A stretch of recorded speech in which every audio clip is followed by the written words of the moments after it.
Hey guys, how's it going? Welcome to my studio. This is Paint with Lovejoy. Thank you so much for joining me today. If you're here for the first time, thank you. Make sure you hit the subscribe button and check out my other videos. If you're here for a second or third or fourth painting, thank you so much for coming back, and I look forward to seeing what you guys paint. So today's video is perfect for my first time painters. These are great videos to just kind of get you comfortable with the brush, comfortable with mixing your paint. And the way these are set up, you're going to do kind of a crazy abstract background. You are welcome to switch out colors if you want. And then we'll use black paint and put a silhouette design on there. And that kind of solidifies your composition. So again, this is excellent practice just to get comfortable with the process of painting, and perfect for my first time and beginner painters. If you want to do a different silhouette design, just Google the subject matter and silhouette of what do you want to do, and feel free to switch it up and make the painting your own. Use this as just kind of a guideline, a step-by-step of what to do. With that being said, in the description box below, you're going to see a link to a supply kit. And in that supply kit is everything that you need to grab, materials, paints, brushes, canvas for this particular painting. So check out the supply kit, grab the materials that you need, and then pick up the video again. With practice, you get better and more comfortable. So keep on finding ways to have a creative outlet on a monthly basis. Your future self will be very grateful that you did. So I think it's enough talking. Let's go ahead and get started painting.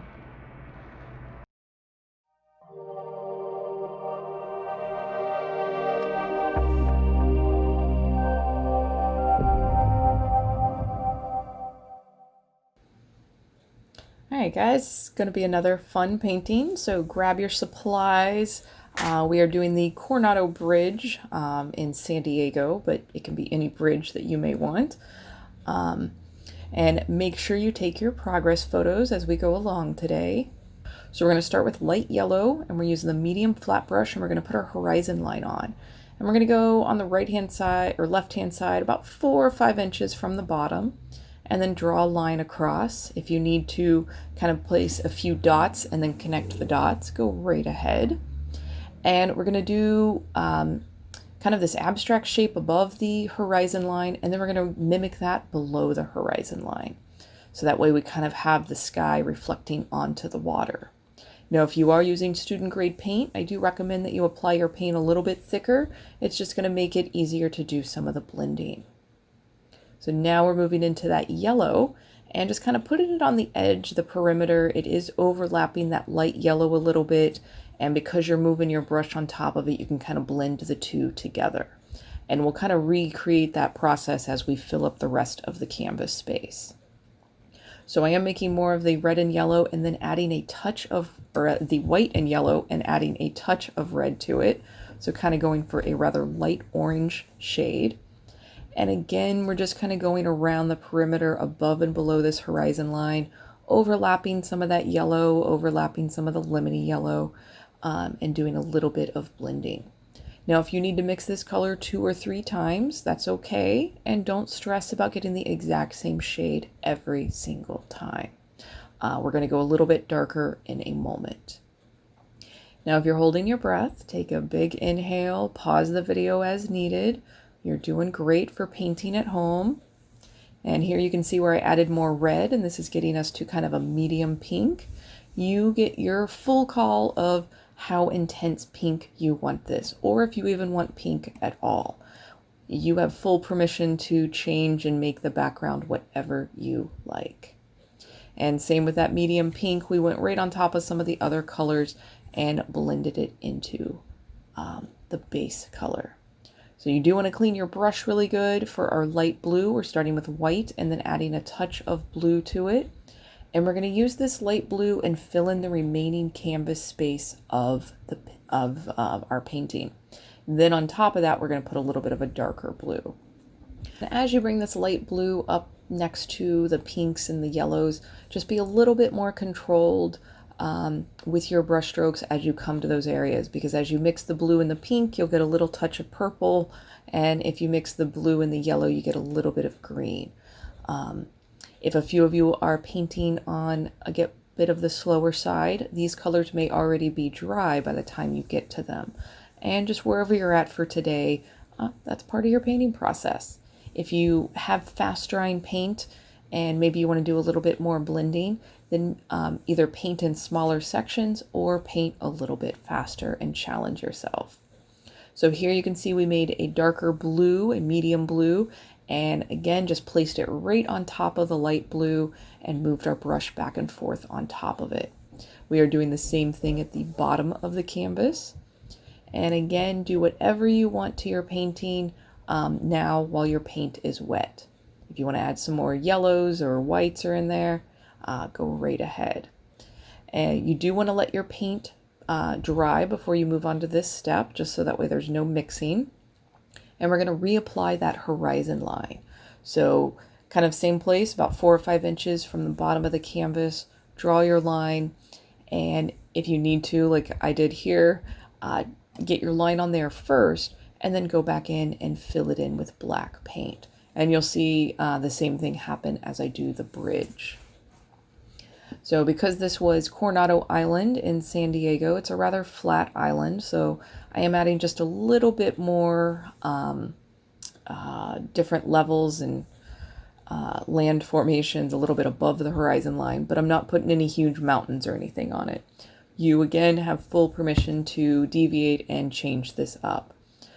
For this particular painting, some of my students have even put Hotel Del and a few other iconic Coronado icons on there.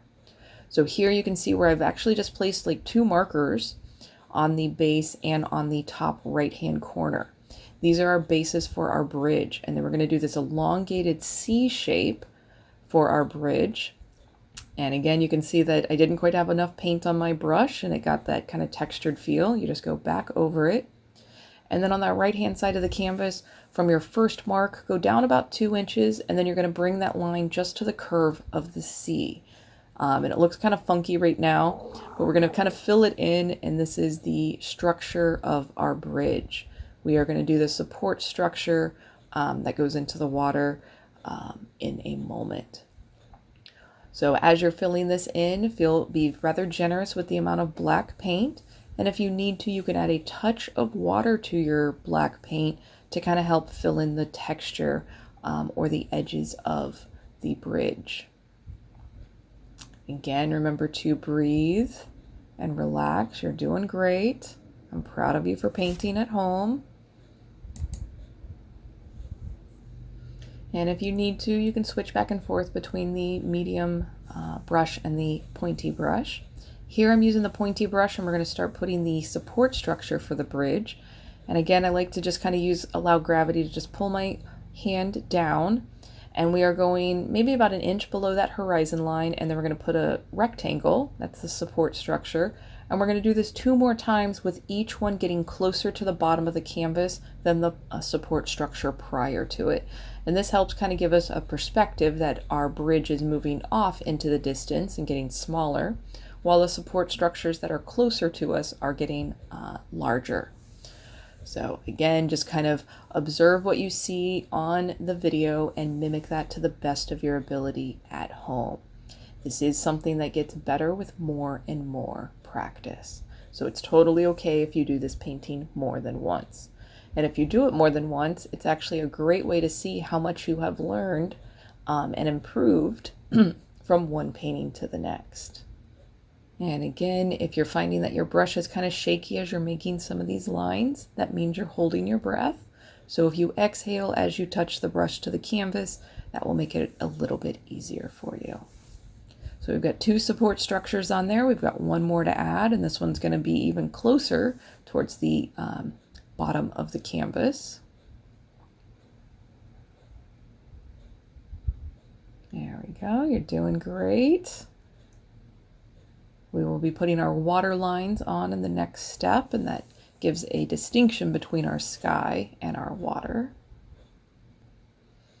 All right, guys, doing a great job. And as you get more and more involved in painting, I recommend that you prop your painting up and look at it from a distance of 5 to 10 feet away. It looks entirely different and generally looks a little bit better from that distance compared to 2 feet in front of your face while you're painting it. And when you look at it from the distance, that is the normal viewing distance for most things in life and especially artwork. So if you want to add some birds in your sky, you can. We're going to do a little shadow reflection below our support structures here. And it's just kind of a wiggle down. Yeah, don't think too much on it. And then we're going to move up to our larger brush and blue paint.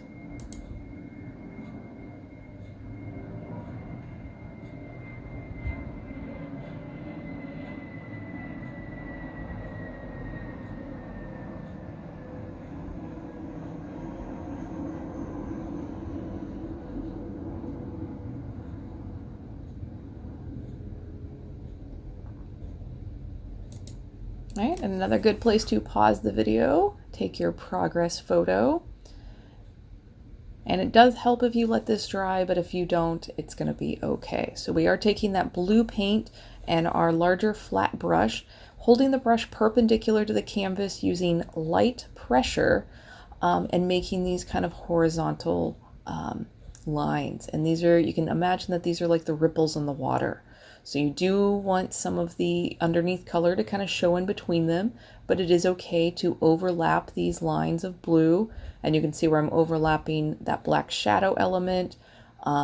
Later on, you'll actually see, and it's hard to tell with the blue here, but I am overlapping the support structure. It'll be more obvious when we do this with white, and then we'll go back and reapply the black for the support structures. So you do want to make sure that these lines go off the edges of the canvas. You want them coming right up next to that horizon line, and you want them kind of coming off the bottom of the canvas. And by doing this, it gives the viewer the indication that this scene is much bigger than what was actually painted. So it kind of makes your painting seem like it's just a small little snapshot of a larger image. All right, great job. So wiping off that excess paint using the same brush with white, and same thing. Exact same brush stroke, making those lines. Maybe it overlaps the blue a little bit. Here you can see where it overlaps the support structure. And again, as you look at your painting from a distance of 5 feet away, these are going to look like those reflection lines on the water. And as you paint, you are, I tell my students, you're a magician. You're creating this illusion of a 3D surface, 3D image on a flat 2D surface. And here, just went back with the medium flat brush and going right over the lines that overlapped the support structure. So that's the great thing about acrylic paint. You can layer it and paint on top of other stuff. So it gives a lot of wiggle room for my beginner and first time painters to use acrylic paint. You're doing great. All right, so we're gonna clean that brush. I am gonna go back to that little pointy brush, and we're going to grab some white and break up some of the black space of the bridge and of our little Coronado Island out there. This part is completely optional. If you don't like it or don't want to do it, you do not have to. But like I said, just kind of these choppy white brushstroke lines, it just breaks up the space, kind of gives a little feel of movement and indication of where our light source is coming from. On the pillars and support structure, I am keeping the white kind of on the top and the right-hand side of each pillar. Again, giving the indication that our light source is coming from the right-hand side. So great job, you guys. I'm really, really proud of you. Don't wait too long to do your next painting. Keep up the good work. Until next time, cheers. Hey guys, I hope your paintings turned out really nice, and I hope you feel a little more relaxed now at the end of painting compared to when you started. I'm really, really, really proud of you for painting at home. So good job. Don't wait too long to do another painting, and just kind of hone in the skills that you learned today. It will be more comfortable the next time that you go to paint. As you're uploading your pictures to social media, please tag me in those photos, Paint with Lovejoy, or email them to me, paintwithlovejoy@gmail.com. I'm a fully solo production here, so seeing your feedback, hearing your comments really kind of gives me motivation to keep making these videos, and it is growing really, really nicely. When you are ready, I do have something that you can kind of level up to. So I want you to check out my main website, paintwithlovejoy.com, and I feature my Paint Your Pet class, and it is geared towards first-time and beginner painters. So check that out when you're ready to kind of take the next level of painting at home. If you have any comments, questions, suggestions, things that you would like me to paint in the future, please leave a comment below. I do my best to respond to all of those pretty quickly. And like I said earlier, your feedback is definitely keeping me going and keeping me make more videos. So it is your support that's making this happen. So yeah. Thanks again for taking time out of your day to paint with me. I'm honored, truly grateful that you're finding a lot of help in these videos and enjoying the process of painting. So until next time, cheers.